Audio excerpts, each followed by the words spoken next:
una fura na okwu mu be za ya bụ okwu gba ahụ na okwu ọbụla gbara ahụ ya emecha mezua otu na mkwuru si mgbe ebutela akwa ọkụkọ tiwara akị ka nsi ụmụ mpịa dibịa gasị na-apụta na soshal media na-echoke esi moto na-echoke esi ego na-echoke esi ehi na-echoke esi nama ka m gbalịba let everybody fall back na His Excellency Professor Charles Soludo bisi na ndị dibịa wee bido na ama amụmụ ya na ndị dibịa nwere kanta ikekwa bụ na atụrụ ya na-alụzi o wee je gọpụtaji onwe pụta wee dị min ịnenekwa ihe nwa olu a bụ gọvanọ anyị na-eme n'ezie uwe anya na nke a bụ nwakwa intimidation na nke bụ eziokwu bụ na ive ivụl ka a na-ekwu and n'ive a ka a na-eme nke bụ na nwa dibịa ji asapụ ụkwụ no business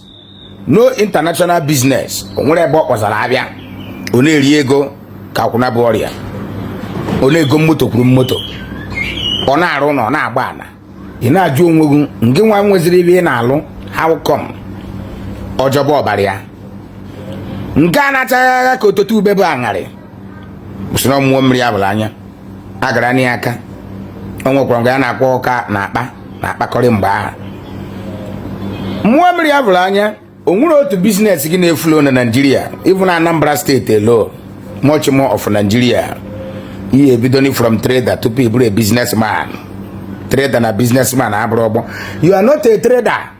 You don't do buying and selling. Ida atonata from China. Dịka ntu ahụ isi acha. Ide eje China tonata iwe. Ota bilo dusi eme. Good. Ihe na-arụ bụ igo jeep nke a, igo jeep nke a. Ị na-efe n'ego enu, ife kata naira oyi ezuru gị, ifebe dola. Agwara m unu stay out of social media. Na dibịa nwere iwe ọ na-eme, ada eme onwe ya debate na social media. Na mụ na-eme mpụta na social media na-eme nke m na-eme n'obodo abịa Indonesia mana band abụ m onye ọdịnala iji anụ katasị nke ka m bịa ka m gwọrọ gị ọgwụ ụmụ ibe ụlọ na-adị akọgasị ma ọ bụ oke ite asịkwa gị oke ite asịa gị mmụọ mmiri afụrụ anya iruo nga ịzara ọnụ gị you disappear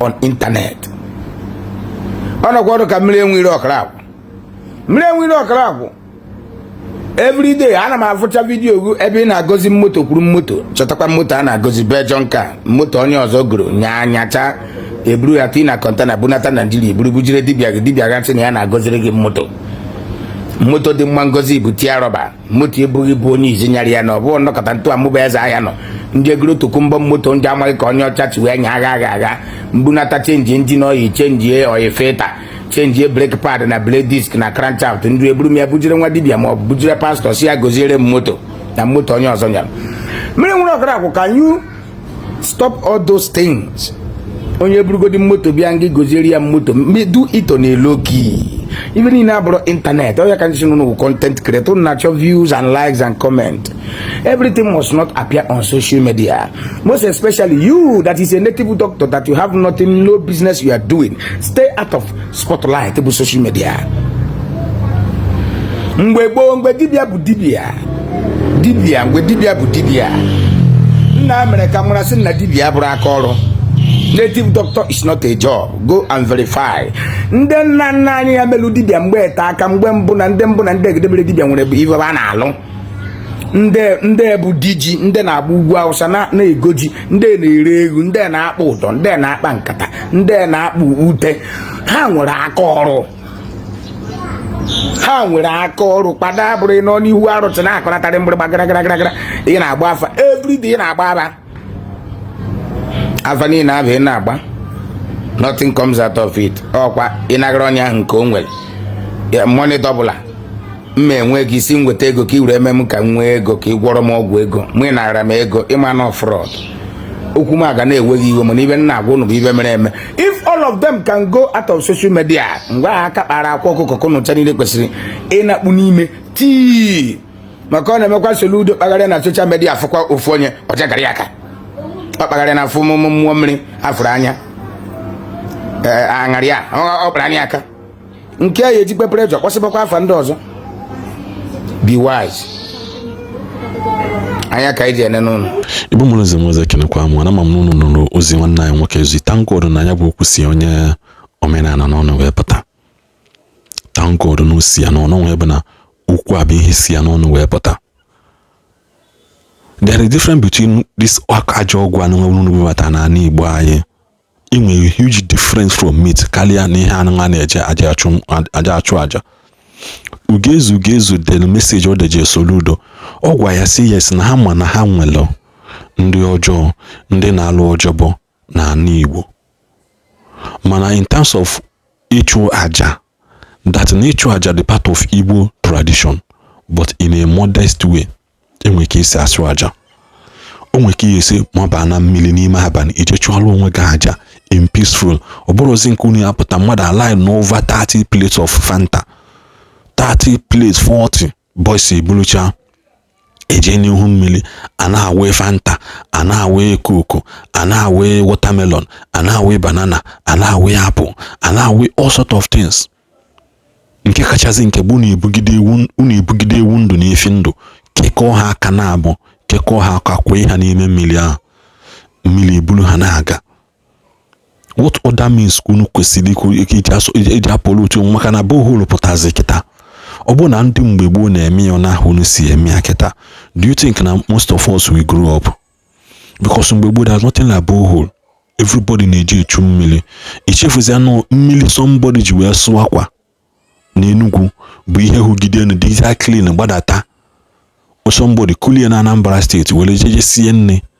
Ohulukwa gbada Ebonyi, ohulukwa na-aga. Mana nke unu ya akwa mmiri ihe dị ndụ ya. Ihe anọgide ebe ị na-asụ akwara dị ifu efele agbakapụta from nowhere. Ọ bụrụ mmadụ kele eji chụ aja, ekegide ihe black, ekegide dukwo so na dịtị na-asụ oyi. Ọ na-asụ oyi.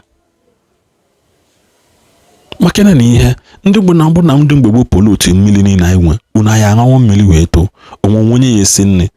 Mana those days I na-aga miles to go and fetch water in full joy and honesty. Bulu mmiri jeje chute mmiri, ọ bụrụ ọbụla chụcha aja n'ọdụ mmiri, ịma nzonye kwudo ụkwụ azonye wee fụ ebe na-aga aga. Unu ekegide akwa red na osisi dị na mmiri, kegide onye pụta oke, the place will become scary and messed up. Soludo is trying to sanitize the atmosphere. Soludo na sanitize ya. Yes, so the mmanya meli agabon ha.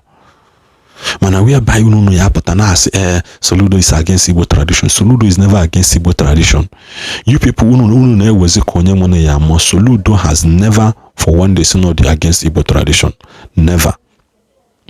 As a matter of fact, mgbe Soludo bịa Dunamis Crusade who's na Anambra last year, o mee ka Dr. Paul Eneche mmadụ that na even him bịa crusade, that there are ways.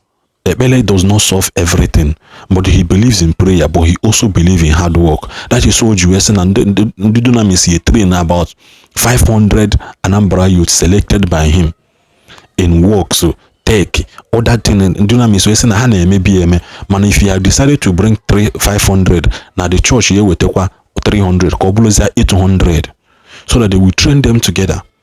Go and watch that video if you had the agreement Harry that very day.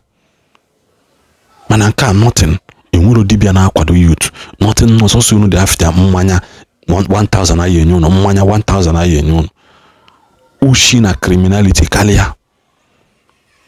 Asị ka apụtaba ndị niile nwere ite na ba akwa ọkọpụtaba, how many of you can boldly come out si na ihu unu me mmadụ jee ụnụ ụka ọ na-adị proud na o jere ụnụ ụka, mana unu nwa jee da plus ụmụ ụdịtumisi na unu mana ihu na-eme adịrọ mma.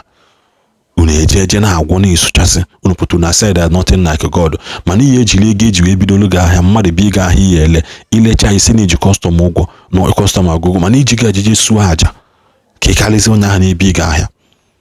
All wickedness ka unu dị. People are evil and wicked. God dịkwanụ.